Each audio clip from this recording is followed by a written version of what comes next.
Elite Expert Insider, the podcast that educates, inspires, and motivates you to take your business and life to the next level. We would like to thank Audible for supporting Elite Expert Insider. Please go to the link bit.ly/Elite Audible. That's bit.ly/Elite Audible and get a free 30-day trial to show your support. Thank you, Audible. Now to Elite Expert Insider for conversations with industry leaders. Hi, it's Melanie Johnson here with Jenn Foster for another episode of Elite Inside Expert. And we have a special guest today, Beverly Kyer. She's going to talk about what it's like to have compassion fatigue. She's going to tell us exactly what it is and what you should look for and how to overcome it. She's written a couple books on the subject, and it's really a hot topic right now with our whole population getting older. So we can't wait to talk to her. So Beverly, thanks for joining us today. Thank you. Nice to meet you. Well, tell us, for those of us who don't know, what exactly is compassion fatigue? Compassion fatigue is a syndrome that very much mirrors post-traumatic stress disorder. It's a condition that impacts people who are directly impacted by a traumatic event or life experience that is overwhelmingly stressful, and more stress than typical stress, like being on the line of DMV or in traffic. But this stress has such a chemical impact.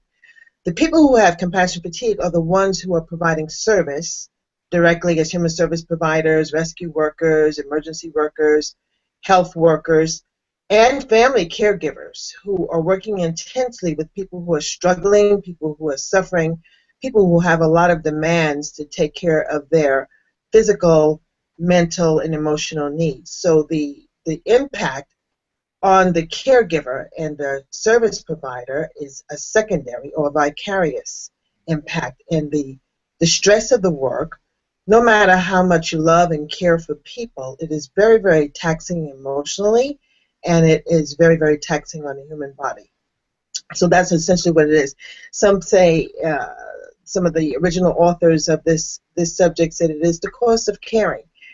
And it happens really because oftentimes, or maybe most times as I'm learning more and more, the person who's providing that kind of care and service do not consider the impact on themselves, and they do a fair or poor or no job at all in terms of doing self-care concurrent with what they're giving out to others. They just don't take care of themselves sufficiently, and so it takes a toll. And what's important to understand is this not tired in the way that we think of for just having heavy day work and coming home taking care of the family, but it's a chemical reaction that happens with this kind of traumatic stress.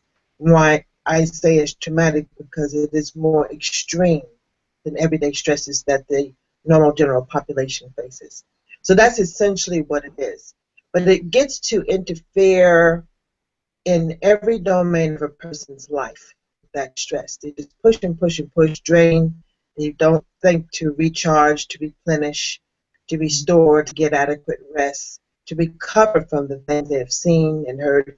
If you think about rescue workers or the police to go in after a disaster or a tragedy, or fire people or nurses that are helping to try to save lives, and that can be very taxing, and then very often the lives may be lost in the cause, but the effect on them has a chemical reaction, so it wears on their capacity to sleep, to rest, to recover.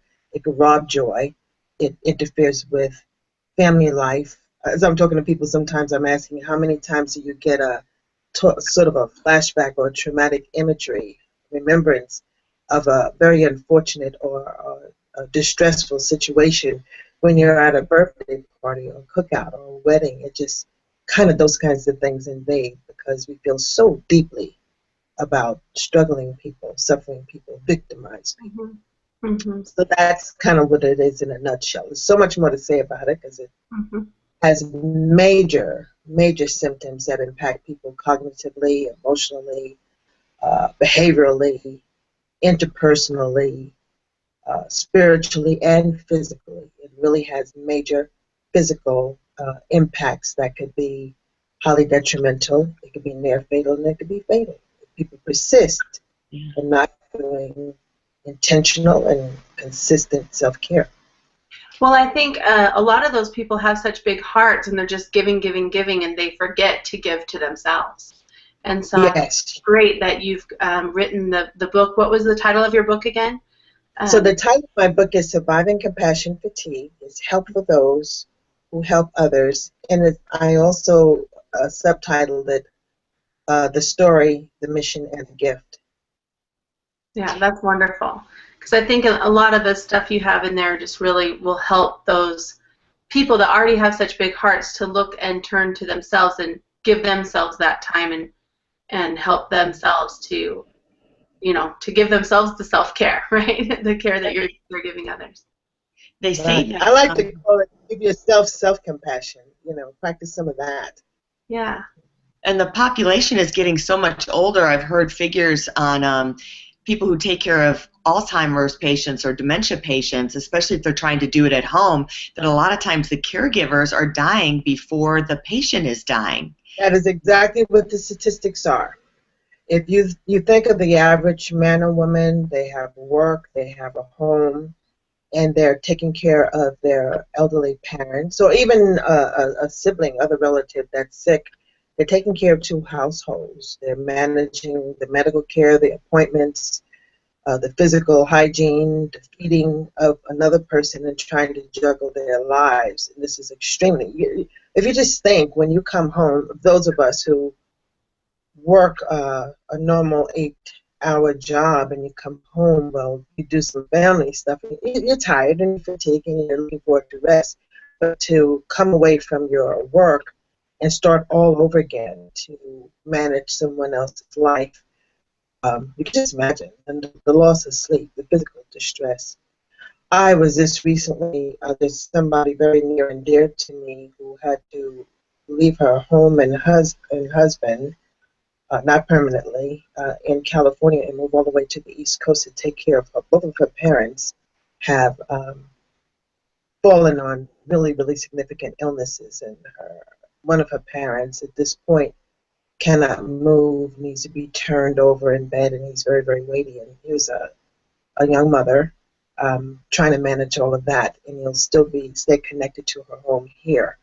This has been going on for her a year, and she's very, very stressed, very, very stressed. Her husband is picking up now at this point and trying to pack down and work virtual from his job and move over there to help her manage all of that.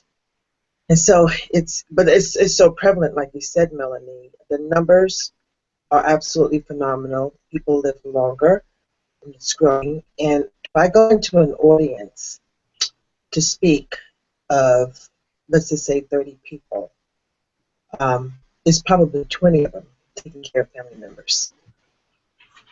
That's a lot. In addition to managing them. That's a lot. And that number's not going to get back. No, because the population is growing older and older. The largest group of baby boomers is getting older and older. We're right in the heat of it right now. Mm-hmm. Tell us, how did you get into this field?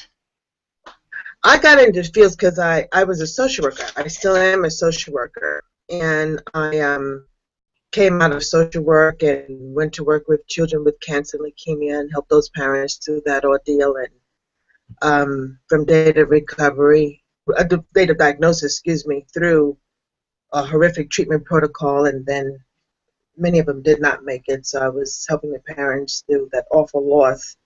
And then some years later, I went to work with veterans with post-traumatic stress disorder, returning from Vietnam, and that was a very complex situation of people who were so devastated, traumatized by the war. Now, this is post-traumatic stress disorder. This is direct trauma.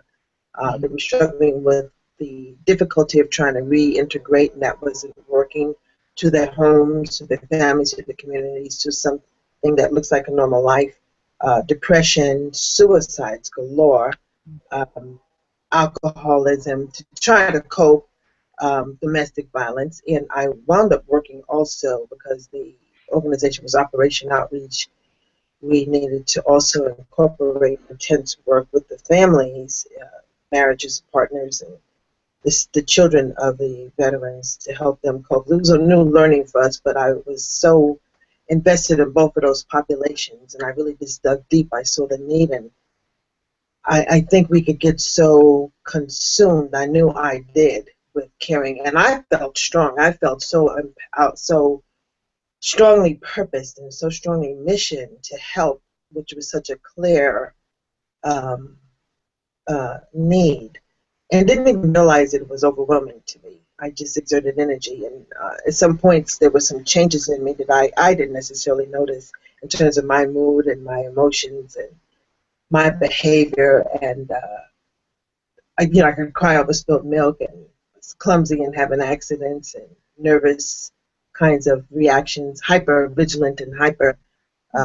alert about dangers and risks. We lost quite a few people in both of those jobs, and it took a toll on me. But I persisted because we didn't understand anything about this thing called compassion fatigue, which is also now the clinical terms for it, incidentally, are secondary and vicarious trauma.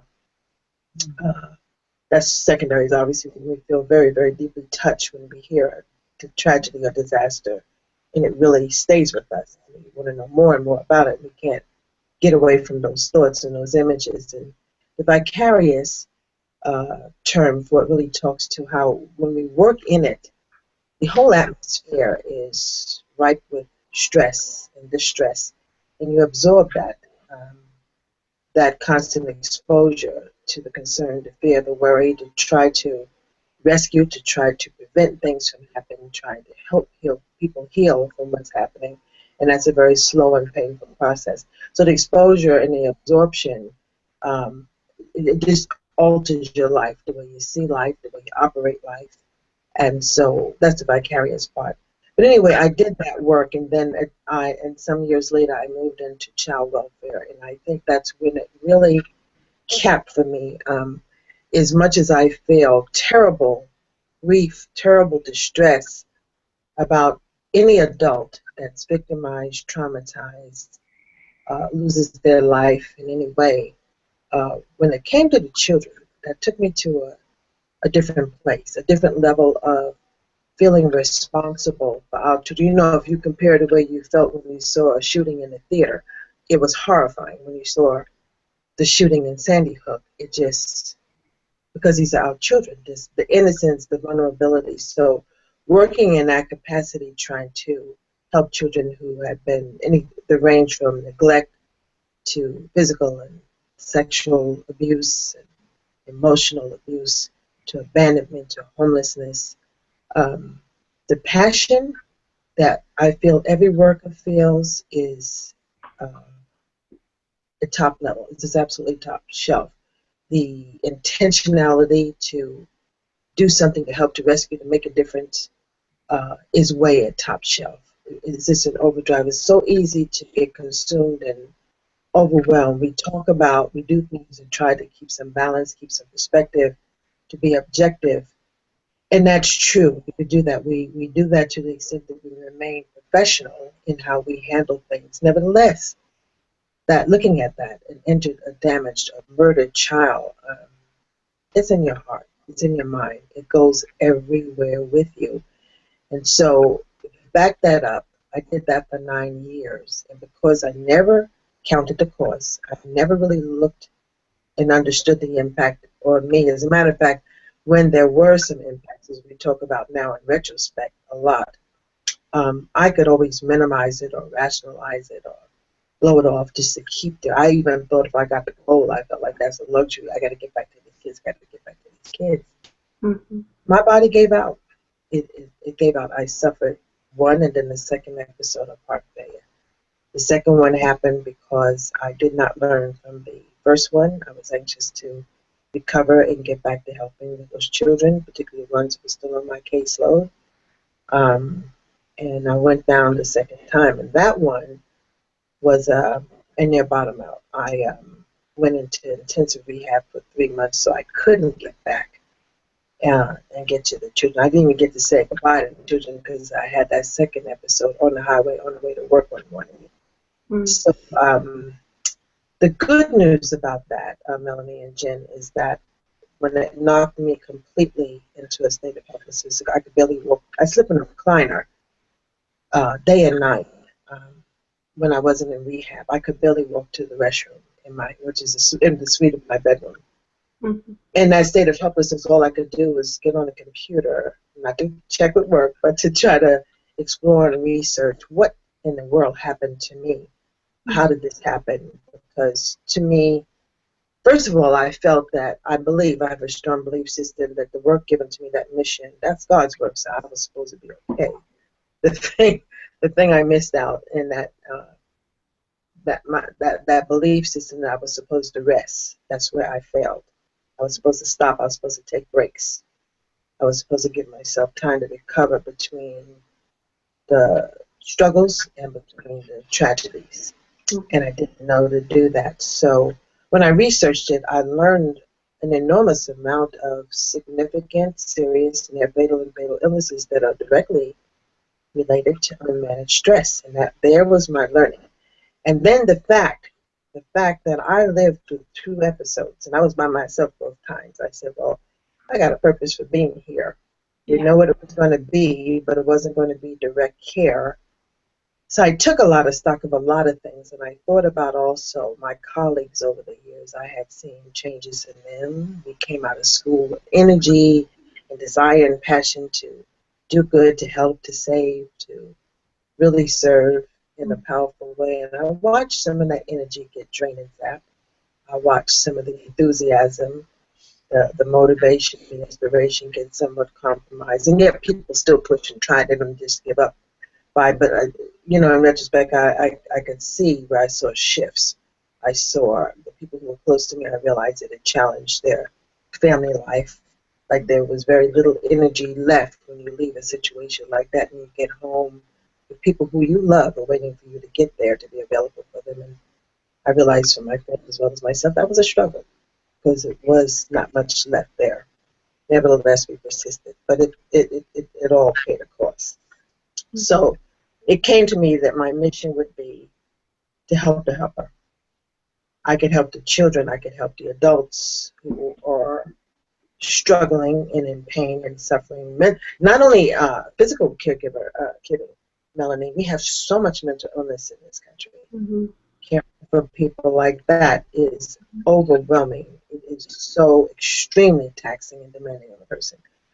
So I wanted to help all of the people who help in all of the fields. There's a whole range, all the medical and mental health and service providers and legal, such as juvenile justice people, the people in the probation departments, all of the counselors and mediators and court personnel, and emergency response teams. I sit down and do a lot of work with a number of them. So, but that became my mission.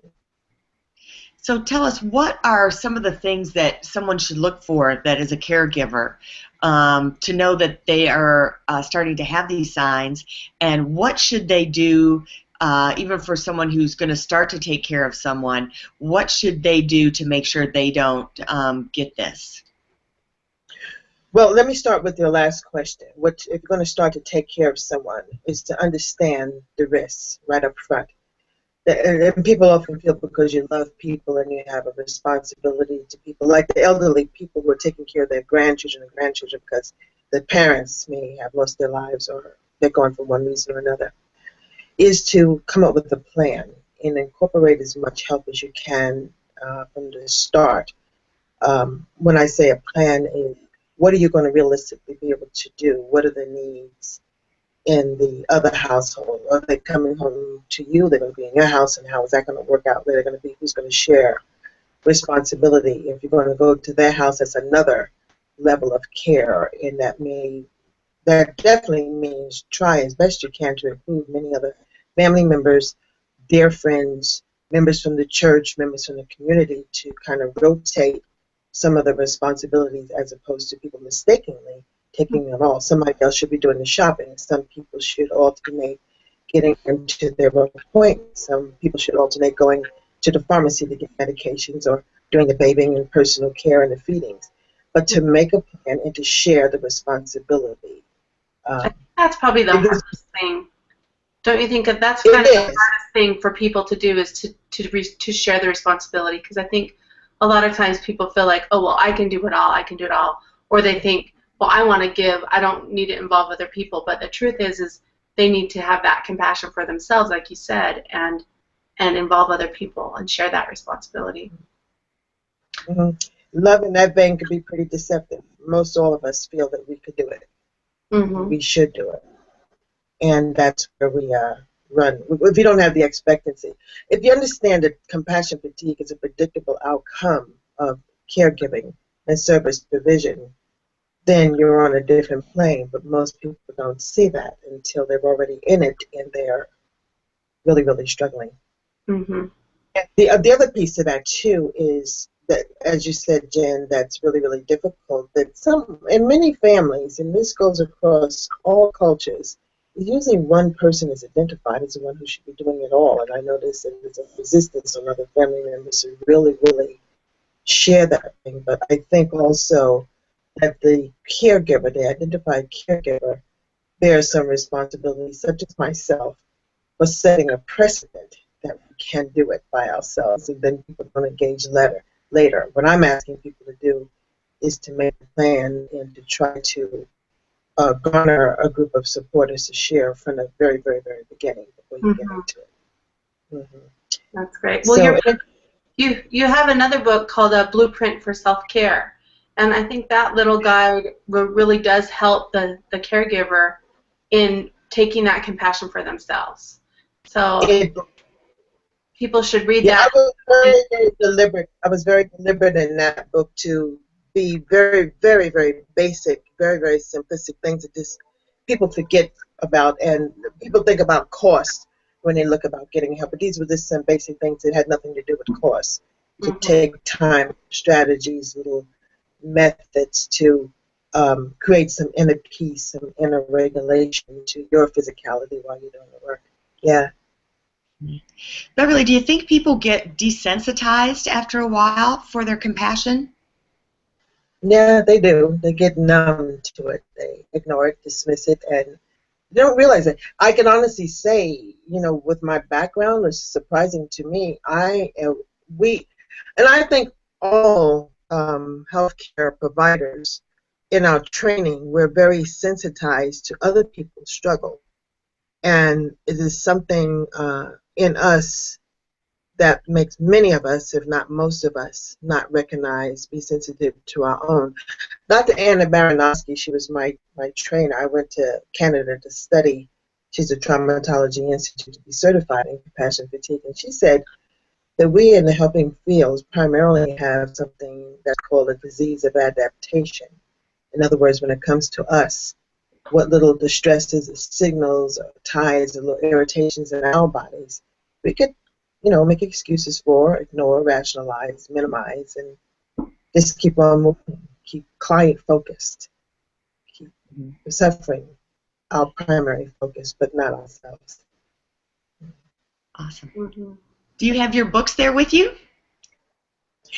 Yes, I do. I have my books here with me. Let me see if I can show one. Yeah.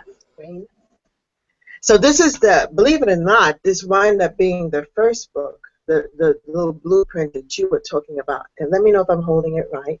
Yep, this is a blueprint for here. Jen, you worked on it. That's available on Amazon. Yeah. Yeah. And so this is a really, really basic, nice carry around self-piece, a way for creating time and space and a peaceful healing sanctuary for those in the helping professions and for caregivers. So this is actually the first book, which was an extraction from my main book, The Surviving Compassion Fatigue book. And I love this cover. I love this cover. It speaks to the strength of people who are doing that kind of care for others. I love that It could be title. Somewhat, by yourself, but that's awesome. Yeah. It shows a right vulnerability and a strength in people at the same time. Yeah, but I love the title. The title means a lot to me because I wanted to give to people who really walk into a problem where others may walk away. Others don't notice. Others are not aware of. But people in these fields, people who go into their homes and loved ones, are very, very precious people, very, very wonderful, special people. So that's why I made the title such as that. And I love what you're saying, kind of to summary, that if you know you're going to be doing this, or you already are taking care of somebody, whether they've had a trauma, or we've had so much tragedy in our country lately that people are having to go through a lot of trauma, to make sure that you make a plan. Don't feel like you have to be in control of the whole situation and do everything, to delegate to other people, and to take that time for yourself is the other point you really made, whether it's just going for a walk, or going for a massage, or just doing something that's for you, just even sitting outside and recharging your batteries. So I think those two things of making that plan and make sure you carve out that time for yourself, and to spread the jobs out to everyone else. I think that's a great advice for someone to start if they're in that situation or about to be. Absolutely. Absolutely. Well, thank you, Beverly. We really appreciate you coming today, and we will have your books up on our website, and Jenn will put a link up there so they can get them. Mm-hmm. And I know, as so many people are involved in doing this, I think it's so timely, and we really appreciate you coming by today. We want to remind everyone to subscribe to our podcast. Please leave us a review. We would love to hear from you, and pass it on to other people to share it with them. So we'd love to have you subscribe and give us a review, and give us some love, share some stars and hearts with us. See you next time. This is signing off for Melanie Johnson, and there's Jenn Foster. Hi. Thanks, Beverly. For more information about us, go to EliteOnlinePublishing.com.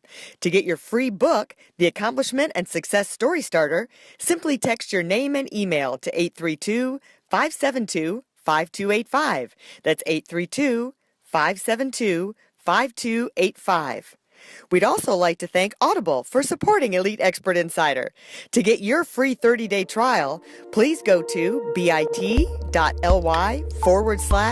Audible. That's bit.ly/Elite Audible. And get your free 30-day trial to show your support. Thank you, Audible.